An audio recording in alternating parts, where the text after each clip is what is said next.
দুইটা কন্যা সন্তান হলো। কয়টা? দুইটা কন্যা সন্তান হলো। হাত্তা তাবলুগাহা, সাবালেক হওয়া পর্যন্ত ওই কন্যা সন্তানকে লালন পালন করলো, দেখাশোনা করলো। যা ইয়াউমাল কিয়ামা, কিয়ামতের ময়দানে আনা ওয়া হুয়া ওয়াদাম্মা আসাবিআহু, আল্লাহর নবী বললেন যে আমি আর সে, এই দুই আঙ্গুল পার্থক্য কয় ইঞ্চি? কথা বলেন না কেন? গ্যাপ আছে? আল্লাহর নবীজি বলেন যে আমি আর ওই ব্যক্তি এইরকম থাকবো। সুবহানাল্লাহ, জোরে বলেন। আল্লাহর নবী কি বললেন? আমি আর ওই ব্যক্তি কিরকম থাকবো? দুই আঙ্গুল যেরকম এইরকম থাকবো। মুহতারাম হাজিরিন, তাইলে জাহালাতের যুগের এই ছিল হলো সামাজিক অবস্থার অল্প কিছু বিবরণ। সামাজিক অবস্থার অল্প কিছু বিবরণ, এটা ছিল সামাজিক অবস্থার হালাত। কোন অবস্থার হালাত? সামাজিক অবস্থার হালাত। এবার আসেন রাজনৈতিক অবস্থার হালাত কি ছিল। রাজনৈতিক অবস্থার হালাত 570 খ্রিস্টাব্দের আগে আর এই 1500 বছর পরে দেখেন তো পদে পদে মেলে কিনা। বুঝাইতে পারছি কথা? পদে পদে মেলে কিনা, পদে পদে মেলে কিনা দেখেন। রাজনৈতিক অবস্থার হালাত। জাজিরাতুল আরব, জাজিরাতুল আরব অর্থাৎ আরব ভূখণ্ড। ভালো করে বুঝবেন, এ কথা আসবে সামনে, তবে এ বছর হয়তো আসবে না, আগামী বছর আসতে পারে। মানুষের যে একটা হৃৎপিণ্ড আছে, কলব আছে ভিতরে, হাড়ের সাথে, কার সাথে? 3 দিক দিয়ে সংযুক্ত, এক দিক দিয়া বিচ্ছিন্ন। কয় দিক দিয়া? এদিকে তাকান। 3 দিক দিয়ে সংযুক্ত, এক দিক দিয়ে বিচ্ছিন্ন। জাজিরাতুল আরব, বিশ্ব মানচিত্রকে আপনি সামনে নিবেন, আমার দিকে তাকান। বিশ্ব মানচিত্রকে আপনি সামনে নিবেন। বিশ্ব মানচিত্রকে আপনি সামনে নেওয়ার পরে দেখবেন পুরা জাজিরাতুল আরব, পুরা আরব ভূখণ্ড চতুর্দিক দিয়া অর্থাৎ 3 দিক দিয়া বিচ্ছিন্ন, সংযুক্ত পৃথিবীর সাথে। আর একদিকে সাথে, মানে একদিকে 3 দিক দিয়া আপনার মনে করেন কি বলে, সংযুক্ত, আর এক দিক দিয়া বিচ্ছিন্ন। বিশ্ব মানচিত্রটা দেখলে এটা আপনি অত্যন্ত ভালোভাবে বুঝবেন। যাই হোক, সেটা আমি বলতে চাচ্ছি না। জাজিরাতুল আরব যেটা, সেখানে রাজনৈতিক অবস্থা ছিল এরকম। বর্তমান এই আমার দেশের রাজনৈতিক, লিল্লাহি ওয়াহদা ওয়াসসালাতু ওয়াসসালামু আলা মান লা নাবিয়্যা বা'দা, আম্মা বা'দু ফাআউযু বিল্লাহি মিনাশ শাইতানির রাজীম। বিসমিল্লাহির রহমানির রহিম। ওয়ামা আরসালনাকা ইল্লা রাহমাতাল লিল আলামিন।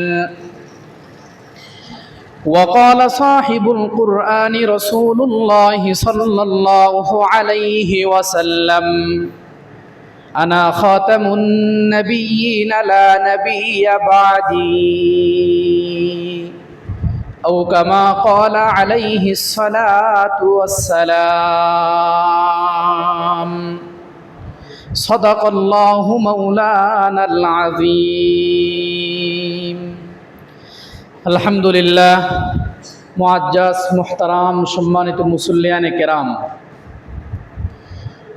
মহান আল্লাহ পাক রব্বুল আলামিনের দরবারে লাখো কোটি শুকুর যে আল্লাহ পাক আমাদের হায়াতকে আজকের এই মুহূর্ত পর্যন্ত লম্বা করে সুস্থ সবল রেখে সুদীর্ঘ একটি বছর পরে নবী আলাইহিস সালাতু ওয়াস সালামের জন্মের মাস, বেলাদতের মাস, আরবি রবিউল আউয়াল মাসের প্রথম জুমায় যে রব আমাদেরকে মসজিদে আসার সময়, সুযোগ, তৌফিক, সিহত, সুস্থতা সব কিছুকে সমন্বয় করে আল্লাহ পাক এ পর্যন্ত পৌঁছিয়েছেন, সেই মহান আল্লাহ পাকের দরবারে কালিমাতুশ শুকর আদায় করি আলহামদুলিল্লাহ। শত কোটি দরুদ ও সালাম মহানবী সাল্লাল্লাহু তাআলা আলাইহি ওয়াসাল্লামের উপরে এক মর্তবা পড়ি সাল্লাল্লাহু তাআলা আলাইহি ওয়াসাল্লাম। এটা খুবই আস্তে হয়েছে। অন্তত পক্ষে এই মাসে নবী আলাইহিস সালাতু ওয়াস সালাম পৃথিবীতে এসেছেন। নবী আলাইহিস সালামের ভেলাদত, জন্ম, তার উপরে দরুদের হাদিয়া, এটা খুবই ক্ষীণ আওয়াজে হয়েছে। হাত উঠান, নারা দেন, হ্যাঁ বলেন সাল্লাল্লাহু আলাইহি ওয়াসাল্লাম।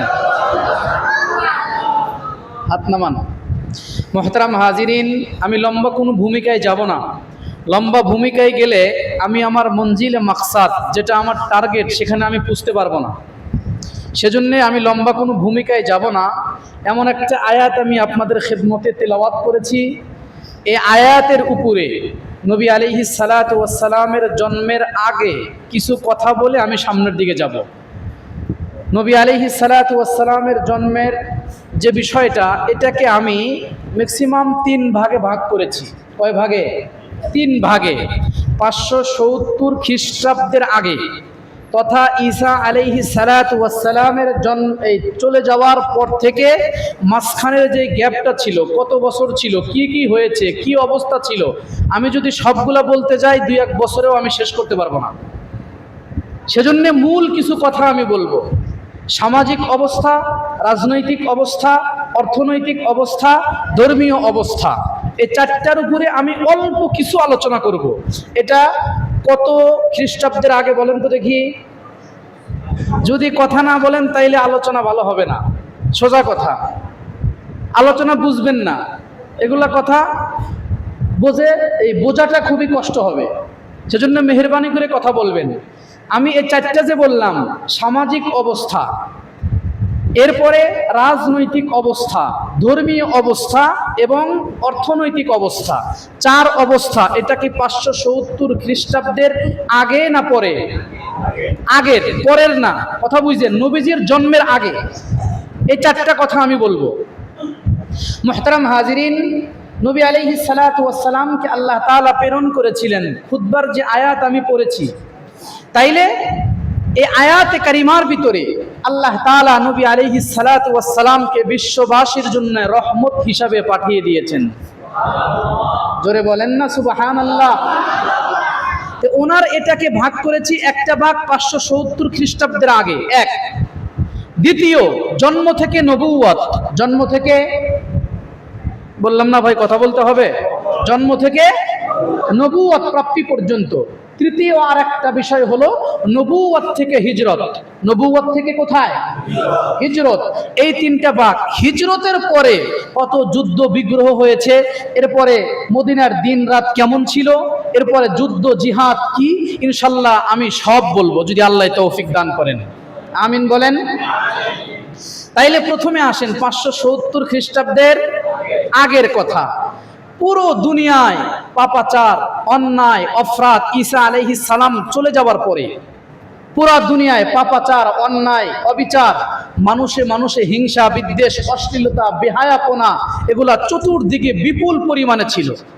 বিপুল পরিমাণে ছিল। মানবতা তখন ডুকরে কাঁপছিল। সেই সময় পৃথিবীতে সত্যের সূর্যোদয়ের উকি ঝুঁকি মারছিল। আল্লাহু আকবার। সত্যের একটা সূর্যোদয়ের উকি ঝুঁকির আবির্ভাব পরিলক্ষিত হচ্ছিল। ওই সময়ের সামাজিক অবস্থাটা কেমন ছিল? সামাজিক অবস্থাটা কেমন ছিল? সামাজিক অবস্থাটা ছিল খুবই নাজেহাল, খুবই নাজেহাল, খুবই করুণ পরিস্থিতি ছিল। সামাজিক অবস্থাটা ছিল খুবই করুণ অবস্থা। যারা নেতৃস্থানীয় ছিল, যারা একটু উঁচু মাথা বা মান্যগণ্য যারা ছিল, সহজে যেটা বুঝবেন, তাদের জন্য ফ্যাসিলিটি ছিল একরকম। যারা অসহায়, দুস্থ, দরিদ্র ছিল, তাদের জন্য ফ্যাসিলিটি ছিল একরকম। তাদের জন্য ফ্যাসিলিটি ছিল একরকম। জুলুম, বৈষম্য, অন্যায়, অবিচার সব প্রচন্ড রূপে সর্বত্রে সাইলাপ আর সাইলাপ ছিল। মানুষে মানুষে মেশা, মানুষের সাথে কথা বলা, নারীদেরকে বিবাহ করা, এমন জঘন্য কিছু প্রথা আর প্রচলন ছিল যেগুলা কল্পনাও করা যায় না। যেগুলার কিছু আবির্ভাব, যেগুলার কিছু ছোঁয়া বর্তমান তথাকথিত এই বর্তমান যারা আছে এদের ভিতরেও পাওয়া যায়। আমি সব কিছু বলবো না, বুঝে নিবেন, ঠিক আছে না ইনশাল্লাহ? সব কিছু বললে আমার সময় ফেভার হবে না, কাভার হবে না। আম্মা জান আয়েশা রাদিয়াল্লাহু তাআলা আনহার বর্ণনা সূত্রের তথ্যাদির ভিত্তিতে কিতাবে আসছে নারীদের বিবাহের প্রচলন ছিল চারটা। কয়টা? চার ভাবে নারীদের বিবাহের বা মনে করেন যৌন চাহিদা পূরণের একটা সিস্টেম ছিল। তার ভিতরে একটা সিস্টেম ছিল হলো এটা, যেটা আমাদের সমাজে বর্তমানে আছে, যেটা আমাদের সমাজে বর্তমানে আছে। এটা ছিল একটা প্রথা বা একটা সিস্টেম। আমাদের সমাজে কি সিস্টেম? বিবাহের উপযুক্ত হলে মেয়েকে দেখতে যায়, পছন্দ হয়, এরপরে প্রস্তাবের মাধ্যমে উভয় পরিবারের সমন্বয়ে বৈঠকে সবকিছু চূড়ান্ত সিদ্ধান্ত হয়। ঠিক না বে ঠিক? এই একটা প্রথা ছিল একটা। আর একটা কথা ছিল এটা, কোনো নারী যদি সন্তান চাইতো, ভালো করে বুঝবেন, কোনো নারী যদি সন্তান চাইতো, তাইলে সন্তান চাইতো তার সন্তানটা অমুক বড় পণ্ডিতের মতো জ্ঞানী হোক, সুঠাম দেহের অধিকারী হোক, এই হোক সেই হোক, আমার সন্তানটা অমুকের মতো হতে হবে, অমুক ব্যক্তির মতো হতে হবে। এটা ছিল নারীর চাহিদা।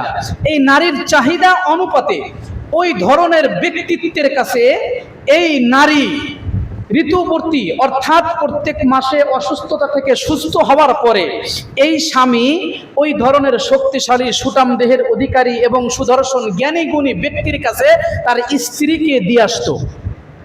নাউজুবিল্লাহ কবে বলবেন? রেখে আসতো।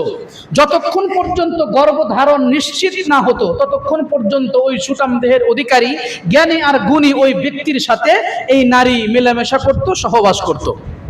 যখন গর্ভধারণ নিশ্চিত হতো তখন আবার স্বামীর কাছে ফিরে এসে স্বামীর সাথে থাকা, মানে দিন কালাতিপাত করতো, দিনাতিপাত করতো। এটা ছিল একটা পদ্ধতি। কয়টা পদ্ধতি? একটা পদ্ধতি। প্রত্যেকটা পদ্ধতি বর্তমান বিদ্যমান আছে, বর্তমান আছে। আমি উদাহরণ দিয়ে বুঝাইতে গেলে ব্যক্তির নাম আসবে, আরো বিভিন্ন আসবে, সময় লম্বা হয়ে যাবে, আপনারা বুঝে নেবেন। এটা 2 নম্বর পদ্ধতি ছিল। 3 নম্বর পদ্ধতি ছিল, কোনো নারী যদি গর্ভে সন্তান ধারণের বা সন্তানের আশা করত, তাইলে সর্বনিম্ন সংখ্যা হলো আশার 10 সংখ্যা। কয় সংখ্যা? 10 জন পুরুষকে, তার মনোনীত পুরুষকে ডাকতো, 10 জনের সাথেই সঙ্গম করত, অর্থাৎ জেনায় লিপ্ত হতো, নিজের চাহিদা মেটাইতো। এরপরে যখন বাচ্চা গর্ভে আসতো, বাচ্চা দুনিয়াতে ভূমিষ্ঠ হবার পরে এরপরে ওই 10 জনকে আবার ডাকতো। ডাকার পরে এর ভিতরে এই নারী যাকে টার্গেট করে বলতো এই সন্তান, এই গর্ভের এই সন্তানটা আপনার, তখন সকলেই স্বীকৃতি দিত, হ্যাঁ এই সন্তান তোমার। এটা ছিল 2 নম্বর পদ্ধতি। 3 নম্বর? কয় নম্বর? কথা কি বুঝতেছেন? এটা কয় নাম্বার ছিল? 3 নাম্বার। 4র্থ নাম্বার আরেকটা পদ্ধতি ছিল আশারা, অর্থাৎ 10 সংখ্যার উপরে যত মন চাইতো, অর্থাৎ পতিতাবৃত্তি। সহজে বোঝেন, যত মানুষের সাথে মন চাইতো এতগুলা মানুষের সাথে মানে সহবাস করতো বা জেনায় লিপ্ত হতো। হবার পরে যখন বাচ্চা গর্ভে আসতো, আসার পরে বাচ্চা যখন দুনিয়াতে আসতো, সবাইকে এক জায়গায় ডাকতো। ডাকার পরে যে অবয়ব দেখে, চেহারা দেখে যে বলতে পারতো যে এই বাচ্চাটা অমুকের মতো হয়েছে। এটা অনেকেই বলে না যে বাচ্চাটা মার মতো হয়েছে বা দাদার মতো বা অমুকের মতো অমুকের মতো। তো এইভাবে অবয়ব দেখে যে সিদ্ধান্ত দিত, ওই সিদ্ধান্ত ওই ব্যক্তির মানতে বাধ্য হতো। এটা কয় নম্বর পদ্ধতি বললাম? প্রত্যেকটার বিস্তারিত বলা যেত, কিন্তু আমি অত বিস্তারিত বলতে যাব না। তো এটা ছিল সামাজিক হালাত। কি হালাত ভাই? সামাজিক হালাত। সামাজিক এই হালাতের মধ্যে দিয়ে বলুন তো দেখি, প্রথম কথা, সত্যের সূর্যোদয়ের সকল দুর্নীতি, অনাচার, অবিচার, জেনা, ব্যভিচার, পাপাচার, সর্ব ধরনের নির্লজ্জতার অবসান ঘটিয়ে সত্যের সূর্যোদয়ের আবির্ভাবের মানে আভা, মানে সত্যের সূর্য উদয়ের আবির্ভাব পরিলক্ষিত হচ্ছিল কি হচ্ছিল না? জোরে বলেন। 570 খ্রিস্টাব্দের আগের কথা এগুলা। তাইলে নারীদের এই 4টা সিস্টেম ছিল, এই 4টা পদ্ধতি ছিল। মুহতারাম হাজিরিন, দাসী যারা ছিল তারা ছিল সর্বত্রে সব জায়গায় নিগৃহীত। যারা দাস দাসী, কাজের বুয়া, যেটা আমরা সহজে বুঝবো, তারা ছিল সর্বত্রে কি? নিগৃহীত, নিষ্পেষিত। এমন কোনো মহাজন বা মালিক, ওই সময় বলতো মনিব, রাজা, এখন বলছি মালিক বা যার অধীনস্থ থাকে তিনি, এমন কোনো মালিক, মনিব বা মহাজন বা রাজা ছিল না যার অধীনে দাসীরা থাকতো, তারা তাদের সঙ্গে নির্বিচারে যৌনাচার, নির্বিচারে যখন যা চাইতো, জেনা, ব্যভিচার, জুলুম, অন্যায় তারা করতো না। নবী আলাইহিস সালামের আবু দাউদ শরীফের রিওয়ায়াতে আসছে, আল্লাহর নবী সাল্লাল্লাহু আলাইহি ওয়াসাল্লাম বসেছিলেন, এক ব্যক্তি দাঁড়িয়ে গেলেন, বললেন, নবীজি ওই আমার সন্তান। নবীজি বললেন, কেমনে? বলে যে জাহালাতের যুগে তার মার সঙ্গে আমি জেনায় লিপ্ত হয়েছিলাম। কিন্তু ইসলাম আসার পরে বলুন তো দেখি এই প্রথা কি আছে? জোরে বলেন। সন্তান দাবি করতে পারে ওই ব্যক্তি যেই ব্যক্তির স্ত্রী আছে। কথা বলেন না কেন? যার স্ত্রী নাই সে কি সন্তান দাবি করতে পারে?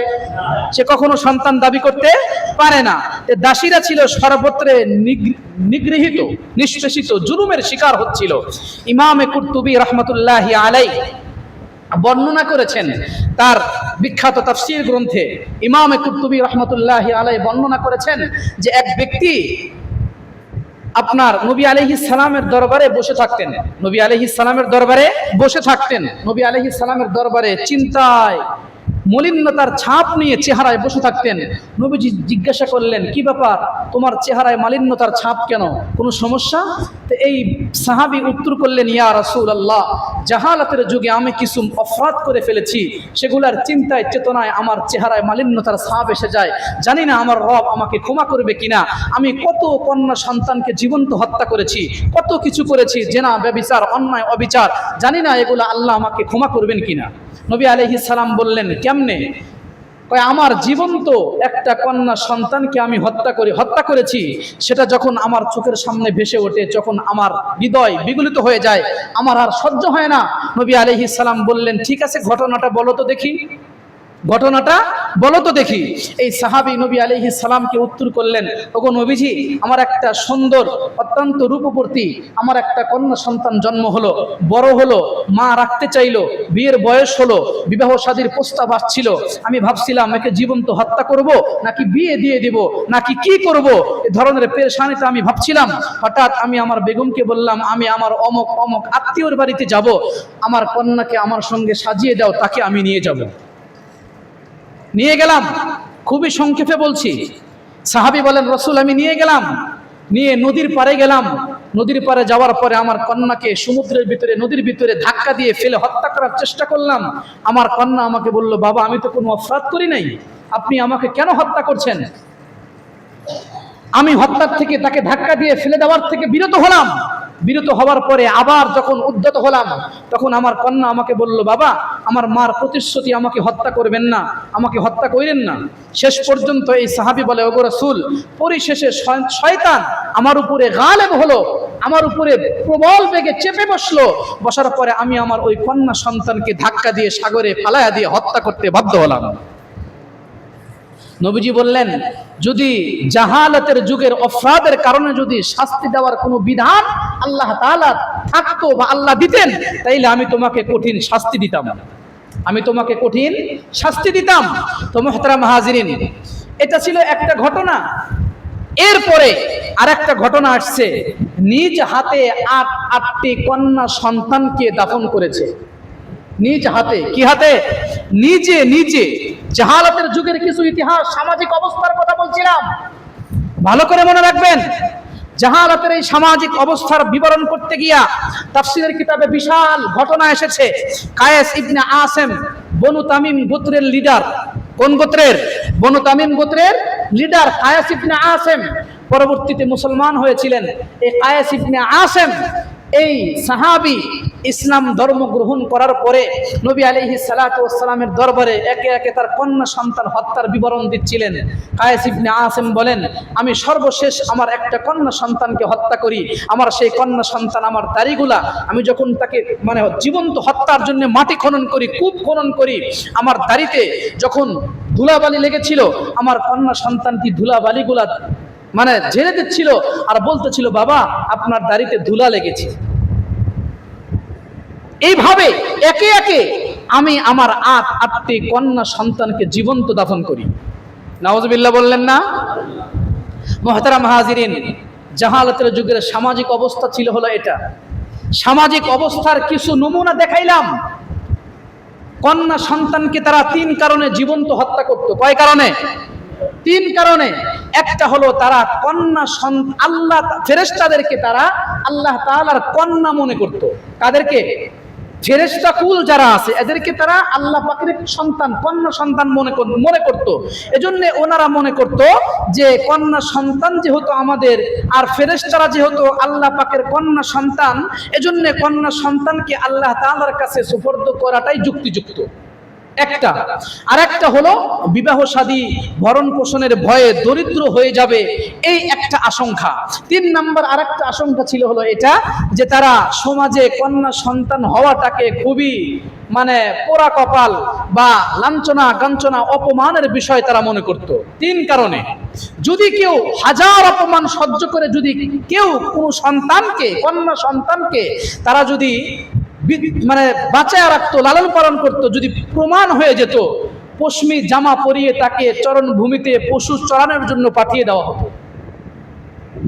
এরপরেও যদি বেড়ে যেত, বড় হয়ে যেত, কি করতো জানেন? কূপ খনন করতো। কি খনন করতো? কূপ খনন করতো। ওই কূপের কাছে সন্তানকে নিয়ে গিয়ে বাবা বলতো, মা দেখো তো কূপের ভিতরে কি দেখা যায়। যখনই সন্তান বাবার কথায় আগ্রহ ভরে আশান্বিত হয়ে যখন উকি ঝুঁকি মারতেন, তখন বাবা পিছন থেকে ধাক্কা দিয়ে কন্যা সন্তানকে কূপের ভিতরে ফালায়া দিয়া দ্রুত মাটি ভরাট করে দিত। এজন্যই আল্লাহ বলেছেন, ওয়াইদাল মাউউদাতু সুইলাত বিআইয়ি যামবিন কুতিলাত। পতিত কন্যা সন্তানকে যখন ময়দানে মাহশরে জিজ্ঞাসা করা হবে, কোন কারণে তোমাদের পিতারা তোমাদেরকে হত্যা করেছে? কোন কারণে? কোন কারণে? কন্যা সন্তান জন্ম নিলে মানুষের চেহারা কালো হয়ে যায়। কি হয়ে যায়? কালো হয়ে যায়। অথচ রাসূল কি বলেছেন? সুসংবাদের কথা আল্লাহ তাআলা কোরআনে স্পষ্ট বলেছেন, ওয়াইদা বুশিরা আহাদুহুম বিমা দারাবা লিররহমান ওয়াইদা বুশিরা আহাদুহুম বিল উনসা দাল্লা ওয়াজহুহু মুসওয়াদ্দা ওয়া হুয়া কাযীব। রব্বুল আলামিন এই আয়াতে কারিমার ভিতরে স্পষ্ট বলেছেন, যখন কন্যা সন্তানের সুসংবাদ তাদেরকে দেওয়া হয়, তখন তাদের চেহারা কালো হয়ে যায়, তাদের চেহারা মালিন্যতার ছাপ ফুটে ওঠে। এই ধরনের জাহালাতের যুগের ওই ধরনের কিছু মানুষ বর্তমান যুগেও আছে না নাই? জোরে বলেন, আরো জোরে বলেন। যারা কন্যা সন্তানকে বাড়েম আর ঝামেলা মনে করে, কন্যা সন্তান হওয়ার কারণে স্ত্রীকে তালাক দেয়, কন্যা সন্তান হওয়ার কারণে বাড়ি থেকে চলে যায়, কন্যা সন্তান হওয়ার কারণে মারামারি ঝগড়াঝাটি বিভিন্ন ধরনের কিছু হয় কি হয় না? জোরে বলেন। তারা মুসলমান হলেও তারা কখনো প্রকৃত মুসলিম না, ওরা জাহালাতের বীজের পয়দা। কোন বীজের কথা বলেন না কেন? জাহালাতের বীজের উত্তরসূরি ওরা। হাদিসে পাকের ভিতরে পয়গম্বরে আরবি সাল্লাল্লাহু আলাইহি ওয়াসাল্লাম বলেন, মান আলা জারিয়াতাইনে হাত্তা তাবলুগাহা। আল্লাহর নবীজি বলেন, যা ইয়াউমাল কিয়ামাহ।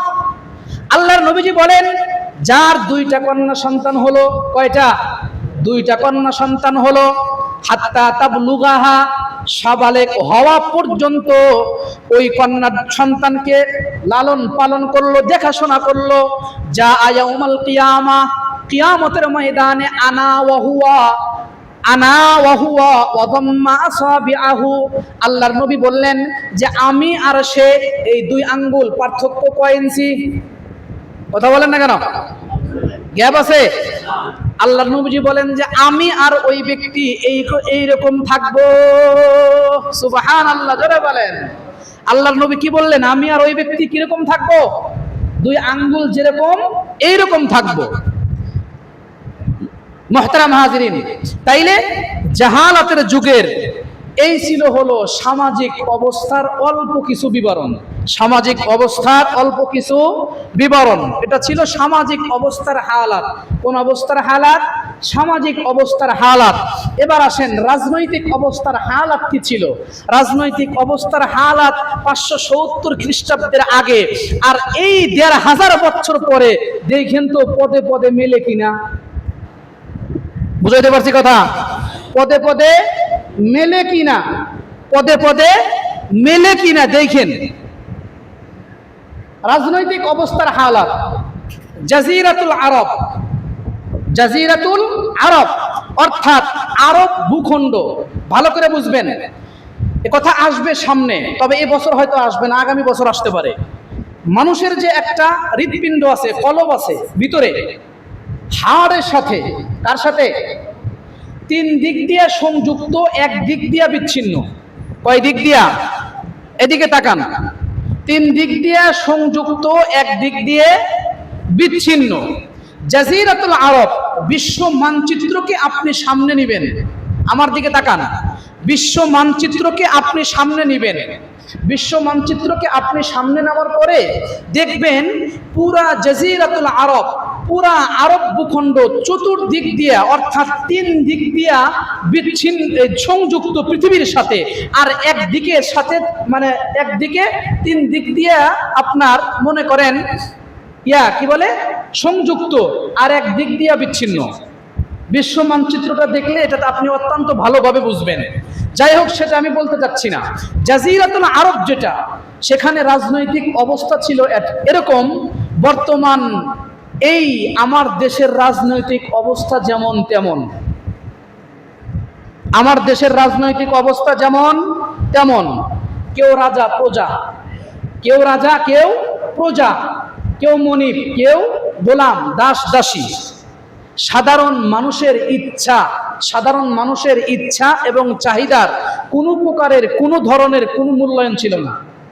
সাধারণ মানুষের চাহিদা, ইচ্ছা, কথার কোনো প্রকারের কোনো মূল্যায়ন ছিল না। এদের থেকে এক প্রকারের ধরতে গেলে শস্য ক্ষেত্র শুরু। সাধারণ মানুষদের আয় উপার্জন এগুলোর থেকে যেগুলি আসতো, ওই যারা নেতৃস্থানীয় যারা ছিল, তারা সেগুলা দিয়ে ভোগ বিলাস, আনন্দ, জেনা, ব্যভিচার, বিভিন্ন অপকর্মে বিভিন্নভাবে বিভিন্ন দিকে লিপ্ত ছিল। জুলুম, অন্যায়, অবিচার এটা চূড়ান্ত পর্যায়ে ছিল। স্বৈর শাসনের একদম চূড়ান্ত পর্যায়ে চলে গিয়েছিল, স্বৈর শাসনের একদম চূড়ান্ত পর্যায়ে চলে গিয়েছিল। সত্য মিথ্যা, সত্য মিথ্যা, সত্য হোক আর মিথ্যা হোক, ভালো করে বুঝবেন, সত্য হোক আর মিথ্যা হোক, আমার নেতা যেটা বলেছে এটা মিথ্যা হলেও সত্য। বর্তমান কথা বলেন না কেন? ঠিক না? ঠিক। আমার নেতা শরিয়া আইনে বিশ্বাসী না, হ্যাঁ আমিও সেই পথি, নাকি? কথা বলেন না কেন? ঠিক। আমার নেতা শরিয়া আইনে বিশ্বাসী না, আপনিও কি শরিয়া আইনে বিশ্বাসী না? কথা বলেন না কেন? মেলে মেলে, কথা বলেন না কেন ভাই? কষ্ট পাচ্ছেন? মেলে নাকি মেলে না? তারাও মুহাম্মদুর রাসূলুল্লাহ আসার পরের কথা এটা, সেটা এখন আসবে না, পরবর্তীতে হবে ইনশাআল্লাহ। তাইলে দেখেন, তারা জুলুম, অন্যায়, অবিচার, জিনা, তারপরে সর্ব ধরনের অপরাধ, এমন কোন অপরাধ ছিল না যেই অপরাধে তাদের শাসক বর্গরা, নেতৃস্থানীয় যারা ছিল, তারা তার ভিতরে লিপ্ত ছিল না, তারা তার ভিতরে লিপ্ত ছিল না। সাধারণ মানুষের উপরে জুলুম, দমন, পীড়ন, নিপীড়ন, অন্যায়, অবিচারের স্টিম রুলার চলতেছিল। সেই সময়ও সত্যের সূর্যোদয়ের আভা মাঝে মাঝে উকি দিচ্ছিল। আল্লাহু আকবার, জোরে বলেন। মুহতারাম হাজিরিন, ওই সময়ের রাজনৈতিক অবস্থা, সত্য হোক আর মিথ্যা হোক, আমার মনিব যেটা বলেছে, আমার গোত্র প্রধান যেটা বলেছে, এটা সত্য হলেও এটা, মিথ্যা হলেও এটা। বর্তমান সামাজিক, বর্তমান রাজনৈতিক হালাতে এমন, আমার নেতা যেটা বলছে ওটাই, সেটা কোরআনের বিপক্ষে গেলেও আমার নেতারটাই সত্য, ইসলামের বিপক্ষে গেলেও আমার নেতারটাই সত্য, কোরআন হাদিসের বিপক্ষে থাকলেও আমার নেতারটাই সত্য। কোরআন হাদিস যেখানে আছে সেখানে আমি তো নামাজ পড়ি, অসুবিধা কোথায়? কথা বলেন না কেন? ঠিক না? ঠিক।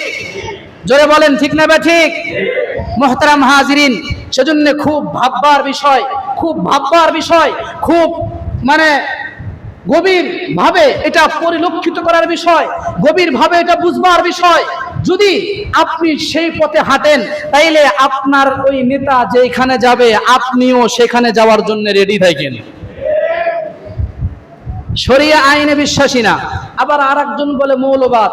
গত জুমায় হালকা কিছু বলেছিলাম। মৌলবাদে যদি আপনি বিশ্বাসী না হন, মৌলবাদ বলতে যারা মূলে আছে, যারা কোথায় আছে?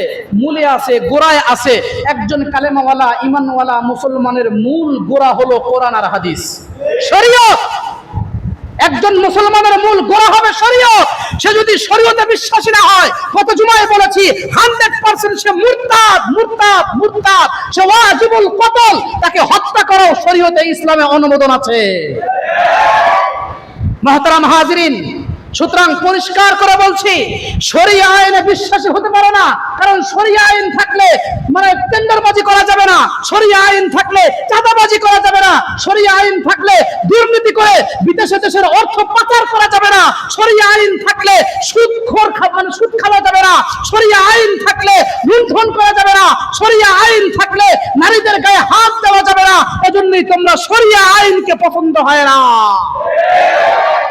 মুহতারাম হাজিরিন, পরিষ্কার করে বলছি, যাদের শরিয়া আইন পছন্দ হয় না, যাদের শরিয়া আইন ভালো লাগে না, যাদের উলামায়ে কিরাম ভালো লাগে না, শরিয়া আইন পছন্দ হয় না, তাদেরকেও এদেশের মুসলমান ক্ষমতার মসনদে দেখতে চায় না, চায় না, চায় না। রাজি আছেন? এখান থেকে বের হয়ে তো মুনাফিকি করবেন না, মুনাফিকি করবেন না তো, মুনাফিক হবেন না তো। দুনিয়ার জমিনে মুনাফিকি করবেন, আল্লাহর আদালতে মুখোশ আল্লাহ উন্মুক্ত করে দেবে ইনশাআল্লাহ। এগুলা কথা আমাদের কলিজায় লাগে, এগুলা কথা আমাদের কলিজায় লাগে। এজন্য বলি মুহতারাম হাজিরিন, ভালো করে মনে রাখবেন, এর আগেও আমি একবার বলেছিলাম, কোরআন হাদিসের বিপক্ষে যারা, মাদ্রাসা মসজিদের বিপক্ষে যারা, সে যদি নবীর বংশীয় হয়, কোরআন তার ধ্বংস অনিবার্য করেছে। যারা জ্বলন্ত প্রমাণ, ওই যে টাঙ্গাইলের আব্দুস শয়তান কাজ্জাবি তথা লতিফ সিদ্দিকী, গতকালকে রিসেন্ট ঘটনা, ঢাকা কি বলে রিপোর্টার এই এতে ৭১ মঞ্চের একটা আলোচনায় ওইখানে অ্যাটাক করেছে সাধারণ জনগণ, ছাত্র জনতা। সেখানে কি আলোচনা হচ্ছিল সেটা ভিন্ন জিনিস, আমার মাকসাদ ওটা না। আমার মাকসাদ হলো এটা, এই শয়তান, এই মুরতাদ, এই নাস্তিক বিগত টামে 14 সাল বা 15 সালের ওই দিকে হজকে নিয়ে কটূক্তি করেছে কি করে নাই? কথা বলেন না কেন? করেছে কি করে নাই? হজকে নিয়ে কটূক্তি করেছে, ইসলামের তাহজিব তামাদ্দুনকে নিয়ে কটূক্তি করেছে। আল্লাহ তাআলা তার সামনে স্লোগান দিচ্ছে, লতিফ সিদ্দিকীর গালে গালে জুতা মারো তালে তালে। কি বলতেছে? আর একজন হচ্ছে গায়ে হাত দিয়েছে, ভিডিও ক্লিপ আছে, দেখে নিয়েন। প্রমাণ এখনো পান না, এখনো বোঝেন না, এখনো বুঝে আসে না, এখনো মেধা জাগ্রত হয় না। কেন জাগ্রত হয় না? যারা কোরআনের বিপক্ষে থাকবে, আল্লাহ তাআলা যুগে যুগে এভাবে তাদেরকে অপমান অপদস্থ করেছে। যারাই ভবিষ্যতে আসবে, যারা বলছো শরিয়া আইনে বিশ্বাস করি না, তোমরা যদি আসো, তোমাদের কপালেও এই ধরনের ব্যবস্থা, এই ধরনের লাঞ্ছনা গঞ্ছনা ইনশাআল্লাহ থাকবে, থাকবে, থাকবে। যদি তওবা না করো, যদি তওবা না করো, তোমাদের কপালেও ভবিষ্যতে এই দুর্দশা আসবে। যদি কি না করো, তওবা না করো। কোন মুসলমান তো বলতেই পারে না যে আমি শরিয়া আইনে বিশ্বাস করি না। রাজনৈতিক অবস্থা, জাহালাতের রাজনৈতিক অবস্থা টেনে নিয়ে আসো, আর তুমি মোল্লাদের আলেমদের কণ্ঠনালী চেপে ধরতে চাও। পরিষ্কার করে বলছি, তুমি যদি কালমা মাওশেতুল লেলিনের পুঁজিবাদ সমাজতন্ত্র গণতন্ত্র কুফরি রাজনীতি করতে পারো, আমি যতক্ষণ পর্যন্ত এই জায়গায় আছি ইনশাআল্লাহ আমি খেলাফতের কথা বলবো, ইসলামী শাসন ব্যবস্থার কথা বলবো। জীবন যায় যাবে, চাকরির তো কোনো পরোয়াই করি না, আমি খেলাফতের কথা বলবো। আমি মুহাম্মদুর রাসূলুল্লাহ সাল্লাল্লাহু তাআলা আলাইহি ওয়াসাল্লামের রাজনীতির কথা বলবো, আমি তার আদর্শের কথা বলবো। জীবন চলে গেলেও কোনো পরোয়া করব না। মুহতারাম হাজিরিন, নবীকে পাঠিয়েছিলেন আল্লাহ তাআলা রহমত হিসাবে পুরা কায়নাতের জন্য। বলুন তো দেখি, নবীজি রাজনীতি করেছে কি করে নাই? জোরে বলেন। আপনি মুসলমান, আপনি মুসলমান হয়ে কেন কাফের মুশরিক নবীর শত্রু যারা, তাদের রাজনীতির পিছনে দৌড়ান? কথা বলেন না কেন? আপনি মুসলমান হয়ে কেন কুফরি মতবাদের পিছনে দৌড়ান? ময়দানে মাহশরে কি জবাব দিবেন নবীর কাছে? বলেন। যদি মুসলমান হয়ে থাকেন, নবীজি যে আদর্শের রাজনীতি করেছে, আপনাকে সেই আদর্শের রাজনীতি করতে হবে। এর বাহিরে যাওয়ার কোনো বিকল্প কিছু নাই। মুহতারাম হাজিরিন, তাইলে বর্তমান তো দেখেন না, একজন বলছে আপনার হলো মানে একটা অসঙ্গত কথা বা শরিয়া বিরোধী কথা, ইসলাম বিরোধী কথা, মসজিদের বিপক্ষে কথা, মাদ্রাসার বিপক্ষে কথা, তৌহিদবাদী, একত্ববাদী, কালেমাওয়ালা, ইমানওয়ালা মুসলমানদের কথা। এদেশের 90-80% মুসলমান মাথায় টুপি পরে। এদেশের 90-80% মুসলমান মাথায় কি পরে? টুপি পরে। এদেশের 90% মুসলমান ধর্মপ্রাণ, এদেশের 90% মুসলমান ধর্মবিরু। ঠিক না? ঠিক। এরা নামাজ কালাম কম পড়লেও ধর্মের বিপক্ষে কথা, ইসলামের বিপক্ষে কথা, নবীর বিপক্ষে কথা এরা সহ্য করতে বা মানতে রাজি না। মুহতারাম হাজিরিন, তাইলে জাহালাতের যুগের 570 খ্রিস্টাব্দের আগের রাজনীতি 1500 বছর পরে যদি তুমি ফলো করতে চাও, চলতে চাও, কখনোই কোনো সময় এই পথ দিয়া, এই রাজনীতি দিয়া, এইটা দিয়া কখনো কখনো কখনো কোনো সময় সফলতার পথ আসবে না, আসবে না, আসবে না। লিখে রাখতে পারেন। সফলতা পাইতে চাইলে সত্যের সূর্যোদয়ের যে আভা পরিলক্ষিত হচ্ছিল, সেই আভায় যে রাজনীতি প্রতীয়মান হয়েছে, আপনাকে সেই রাজনীতি করতে হবে। মুহতারাম হাজিরিন, তাইলে রাজনৈতিক অবস্থা ছিল এমন, আমার নেতা যাইটাই বলুক না কেন, দল ছাড়তে পারবো না, কোনো কিছু ছাড়তে পারবো না, এটাই সত্য। উনি যা বলছে এটাই সত্য। আল্লাহ পাক এই ধরনের গুমরাহি, অন্ধকারাচ্ছন্নতা থেকে আল্লাহ আমাদেরকে হেফাজত করুক, আমিন বলেন। মুহতারাম হাজিরিন, ধর্মের ব্যাপারে আর একজন বক্তব্য দিয়েছিল ইসলামের ব্যাপারে, তার নাম হলো আপনার টাকলা মুরাদ। মনে আছে? আছে বাংলাদেশে? কথা বলেন না কেন? বাংলাদেশে আছে? বাংলাদেশে নাই। ইসলামের বিপক্ষে কথা বলেছে। হায় হায় গো, হায় হায় কথা রে, কত কিছু। শেষ পর্যন্ত আল্লাহ তাআলা এমন জায়গায় গেছে, এমন কাজ করেছে, দেশে থাকতে পারে নাই, এদেশে থাকার ভাগ্য হয় নাই। ভিডিও বের হয়েছিল, ভিডিও। হ্যাঁ, এজন্যই রাসূল হাদিসে পাকে বলেছেন, আমি মাঝে মাঝে হাসির ছলেও বলে ফেলি, মান আদালি ওয়ালিয়ান ফাকাদ আযানতুহু বিল হারব। আল্লাহর রাসূল বলেছেন, যারা আমার বন্ধুর সাথে বা আমার ওলি আউলিয়াদের সাথে যারা শত্রুতা বিদ্বেষ করে, আল্লাহ তাআলা তাদের সঙ্গে যুদ্ধ ঘোষণা করে। একজন আলেমকে দীর্ঘ 3 বছর কারাবরণ করিয়ে নারী কেলেঙ্কারির মাধ্যমে সম্মানহানি করতে চেয়েছিলেন, পারেন নাই, প্রমাণ দেখাইতে পারেন নাই। উনি এ দেশেই আছে, আপনারা দেশ ছেড়ে চলে গেছেন। আপনারা দেশ ছেড়ে চলে গেছেন, উনি এ দেশেই আছে, উনি এ দেশেই আছে, আপনারা দেশ ছেড়ে চলে গেছেন। সেজন্য যারা লাগামহীন বক্তব্য দিচ্ছেন, যারা লাগামহীন বক্তব্য দিচ্ছেন, এর আগেও আমি একবার বলেছিলাম ফজু পাগলার কথা, মনে আছে? ভয় পাইতেছেন? ভয় আছে? ফজু পাগলার কথা বলছিলাম। এই গত 2 দিন আগের রিপোর্ট, বাকি গত পরশুর রিপোর্ট বা গতকালকের রিপোর্ট, ওনাদের হাই কমান্ড থেকে ওনাকে 3 মাসের জন্য সাসপেন্ড করা হয়েছে। আলহামদুলিল্লাহ বলেন। আমরা সাসপেন্ড চাই না, আমরা এটাকে স্থায়ী বহিষ্কার চাই। ঠিক না বা ঠিক? স্থায়ী বহিষ্কার চাই। কোরআনের বিরুদ্ধে লাগতে আইসেন না, মাদ্রাসার বিরুদ্ধে লাগতে আইসেন না, মসজিদের বিরুদ্ধে লাগতে আইসেন না, আলেমদের সাথে লাগতে আইসেন না। আলেমদের রক্তে বিষ মাখা। আমাদের আকাবির আসলাফদের বক্তব্য এটা, আলেমদের রক্তে কি মাখা? বিষ মাখা। যে পান করে সে আর টিকতে পারে না, যে পান করে সে আর টিকতে পারে না, যে পান করে সে আর টিকতে পারে না। তো মুহতারাম হাজিরিন, এই ধরনের ফজু পাগলা আছে, এরপরে আরো যারা আছে টাকলা মুরাদ, এই সেই যুগে যুগে এভাবে আসছে, যুগে যুগে এভাবে আসছে। ইসলামের বিপক্ষে অবস্থান নিয়ে কেউ থাকতে পারে নাই।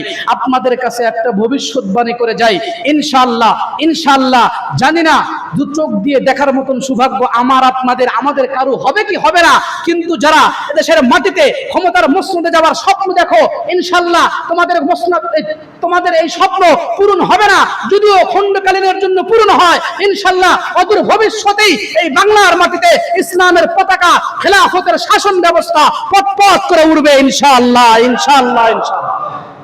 রাজি আছেন? এমন প্রজন্ম রেখে যান যেই প্রজন্ম গণতন্ত্রের গোলামি করবে না, কোরআনের গোলামি করবে, ইসলামী রাজনীতির গোলামি করবে। কোন রাজনীতির? ইসলামী রাজনীতির গোলামি করবে, গণতন্ত্রের গোলামি করবে না। এর আগে একবার বলছিলাম, এখন যদি আমি নামই বলি কেমন হয়ে যায় বলুন তো দেখি। ওই দলের বিগত স্বৈরাচারের একটা স্লোগান ছিল না? হ্যাঁ, ওই স্লোগান দিয়ে যদি কেউ মরে, আপনি কি তাকে পাক্কা ইমানদার বলবেন? আরো যারা আছে তাদেরকে, মানে তাদের স্লোগানেও যদি কেউ মরে, তাদেরকে ইমানদার বলবেন? বলুন তো দেখি, গণতন্ত্রের একটা মিছিল মিটিং এ গেলে কয় ওয়াক্ত নামাজ কাজা হয় বলেন? হিসাব আছে? নামাজের কোনো পাবন্দ আছে ওইখানে? নামাজের কোনো ফ্যাসিলিটি আছে? নামাজের কোনো ফ্যাসিলিটি নাই। মাঝে মাঝে আমরা ভিডিও ক্লিপে দেখি, মাঝে মাঝে আমরা বিভিন্ন জায়গায় দেখি, ওই বড় বড় অনুষ্ঠানে বা কনফারেন্সে বা বিভিন্ন জানাজায় দেখি হাত বাঁধে বড় বড় নেতারা, নাম বলতে চাই না, হাত বাঁধে বড় বড় নেতারা জানাজার নামাজে হাত 4 বার তোলে, 5 বার নামায়। কি বলেন? এই হলো তাদের অবস্থা। নামাজের অবস্থা তো মনে করেন যে হালুয়া টাইট, নামাজের অবস্থা আরো টাইট। তো মুহতারাম হাজিরিন, সেজন্য পরিষ্কার করে বলছি, যারা ইসলামী মূল্যবোধে বিশ্বাসী না, যারা শরিয়া আইনে বিশ্বাসী না, যারা এদেশের সাধারণ ধর্মপ্রাণ মুসলমানদেরকে মৌলবাদ বলে, যারা উলামাদেরকে মৌলবাদ বলে, তারা এদেশের স্বাধীনতার বিশ্বাসী না, তারা এদেশের মাদ্রাসা মসজিদের পক্ষের শক্তিরা, তারা এদেশের আপামার জনতা মুসলমানের পক্ষের শক্তি কখনো হতেই পারে না। সাবধান, সাধু চিন্তা কইরা সিল মাইরেন। কি কইরা? চিন্তা কইরা সিল মারতে চায়। আল্লাহ তৌফিক দান করুক, আমিন বলেন। আপনারা আজীবন মাদ্রাসার পক্ষে আছেন কিনা জোরে বলেন? হাত উঠান। মসজিদের পক্ষে আছেন কিনা? মাদ্রাসা মসজিদের পক্ষে থাকবেন কিনা? যেভাবে আছেন এভাবে থাকবেন তো ইনশাআল্লাহ? হাত নামান। আল্লাহ তৌফিক দান করুক। মাদ্রাসা মসজিদের সাথে সম্পর্ক ভালো রাখবেন।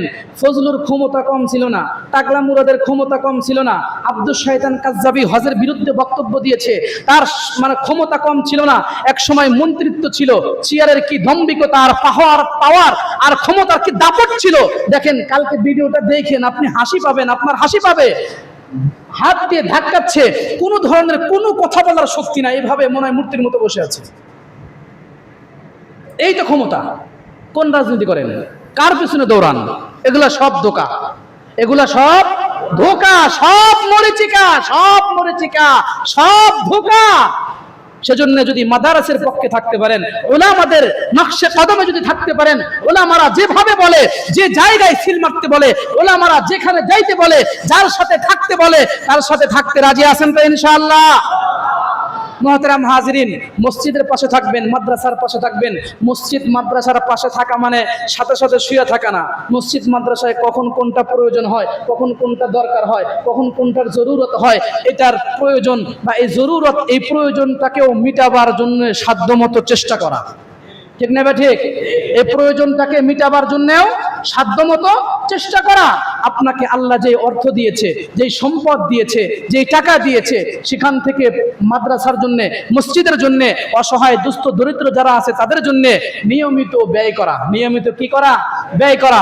মুহতারাম হাজিরিন, আপনারা জানেন যে আমাদের মসজিদের 3 তলা এবং উপরের কাজ চলমান, উপরের কাজ চলমান, উপরের কাজ চলমান। হয়তো আর 10 থেকে 12 দিনের ভিতরেই 3 তলার ছাদের ঢালাইয়ের কাজটা শুরু হবে। সেজন্য আপনাদের কাছে আবারও, দায়িত্বশীলদের পক্ষ থেকে আপনাদের কাছে আবারও আমি বিনয়ের সাথে, আলহামদুলিল্লাহ এ পর্যন্ত যথেষ্ট আপনারা দিয়েছেন, যথেষ্ট আপনারা দিয়েছেন, কিন্তু আরো প্রয়োজন, আরো প্রয়োজন, আরো প্রয়োজন। সেজন্যে আপনারা যারা দিবেন, সিমেন্ট নাকি টাকা, যে যা দিতে পারেন লিখে দেন, যে যা দিতে পারেন লিখে দেন। নবী আলাইহি, দাঁড়ান দাঁড়ান, খাতা নিয়ে দাঁড়ান, যে যা পারেন ভাই লিখে দেন। আপনি চলে যাবেন কিন্তু আপনার এই অর্থ থেকে যাবে। আপনি চলে যাবেন, আপনার এই অর্থ থেকে যাবে। নবী আলাইহিস সালাতু ওয়াস সালামের দরবারে 2 জন মুসলমান আসছে, এক নব মুসলিম আর একজন বৃদ্ধ মুসলিম। অভিযোগ নিয়ে আসছে। নবী আলাইহিস সালাতু ওয়াস সালামের কাছে আসার পরে বলতেছে, হুজুর আমার বাগান তার বাগানের পাশাপাশি।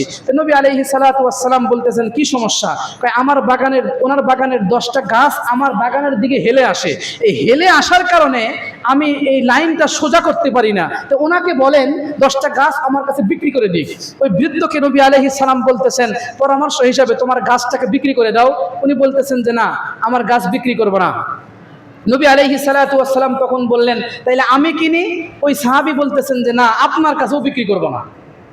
নবীজি বলতেছেন আমার কাছে বিক্রি করো, ওনার কাছে না করলে আমার কাছে বিক্রি করো। নবী আলাইহিস সালামকে ওই বৃদ্ধ উত্তর করে যে না, আমি বিক্রি করব না।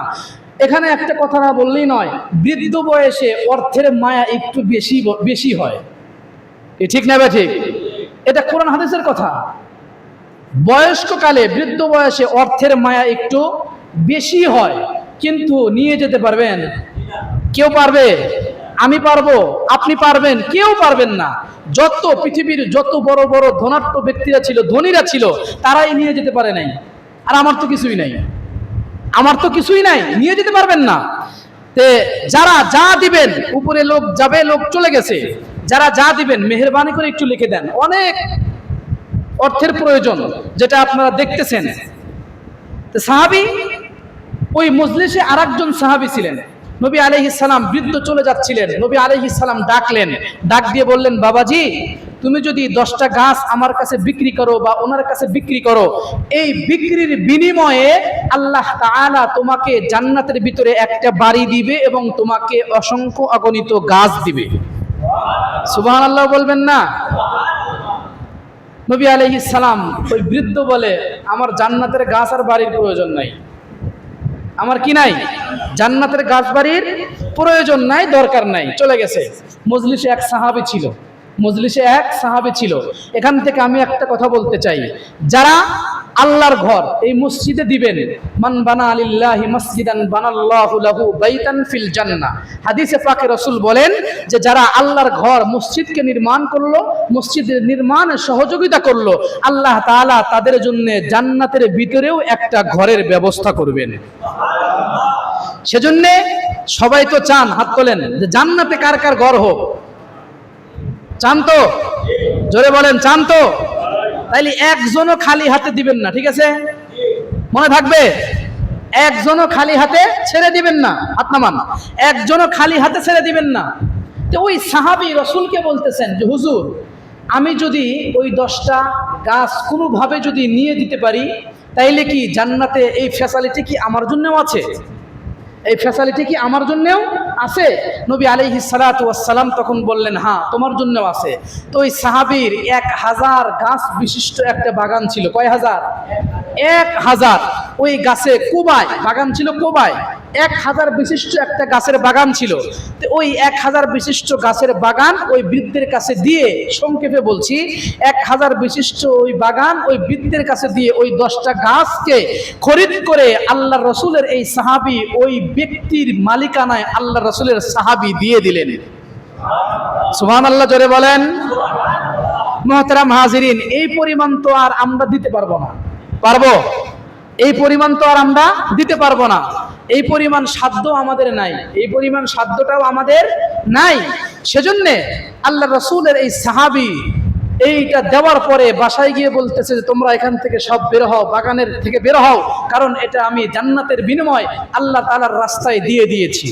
আল্লাহ তাআলা কোরআনে ঘোষণায় দিয়েছেন, ইন্নাল্লাহা আশতারা মিনাল মুমিনিনা আনফুসাহুম ওয়া আমওয়ালাহুম বিআন্না লাহুমুল জান্নাহ। আল্লাহ তাআলা মুমিনদের জান আর মাল, শুধু জানের কথা বলে নাই, শুধু জানের কথা বলে নাই, আল্লাহ তাআলা মুমিনদের জান আর মালকে আল্লাহ তাআলা কিনে নিয়েছেন জান্নাতের বিনিময়। কিসের বিনিময়? জান্নাতের বিনিময়। আমার জান আর মাল কিনে নেওয়া হয়ে গেছে। কিসের বিনিময় ভাই? জান্নাতের বিনিময়। সেজন্য দেখেন আল্লাহ তাআলার ফ্যাসিলিটি, আল্লাহ তাআলার এত পুরস্কার, এত কিছু, আল্লাহ তাআলার সব কিছু আপনি খাচ্ছেন, আমি খাচ্ছি, আমরা খাচ্ছি, ভোগ করতেছি, এটা এক সময় থাকবে না, এটা এক সময় থাকবে না। সেজন্য আপনারা যে যখন যেভাবে পারেন শুধু এখনই দিবেন তাই না, যখন যার যেভাবে সামর্থ্য হয়, যখন যেভাবে সুযোগ হয়, আপনারা থাকবেন তো এটা কমপ্লিট হওয়া পর্যন্ত? আছেন তো ইনশাআল্লাহ? ইতিপূর্বে দিয়েছেন, ইনশাআল্লাহ সামনে দিতে হবে, রাজি আছেন তো ইনশাআল্লাহ? আজকে যারা দিয়েছেন তারা সামনেও দিবেন। আল্লাহ তাআলা আরো দেওয়ার তৌফিক দান করুক, আমিন বলেন। মুহতারাম হাজিরিন, সেজন্য মাদ্রাসার পক্ষে, মসজিদের পক্ষে আমাদেরকে থাকতে হবে, আমাদেরকে থাকতে হবে। হাদিসে আসছে, আস-সাদাকাতু তারাদ্দুল বালা, সদকার মাধ্যমে, দানের মাধ্যমে বালা মুসিবত থেকে আল্লাহ তাআলা হেফাজত করে। কিসের থেকে ভাই? বালা মুসিবত থেকে আল্লাহ তাআলা হেফাজত করে। তা আল্লাহ তাআলা আমাদের এই দানগুলোকে আল্লাহ তাআলা কবুল করুন। যারা দিয়েছেন আলহামদুলিল্লাহ, বাকি আরো যারা আছেন, বাকি সামনের নামাজের আগে যে কৌটার দান হয়, এখানে একজনও খালি হাতে যাবেন না। রাজি আছেন ইনশাআল্লাহ? একজনও খালি হাতে ফেরত দিবেন না। আল্লাহ তাআলা আমাদেরকে তৌফিক দান করুন। যারা সুন্নত পড়েন নাই, সুন্নত আদায় করে নেন। আসসালামু আলাইকুম।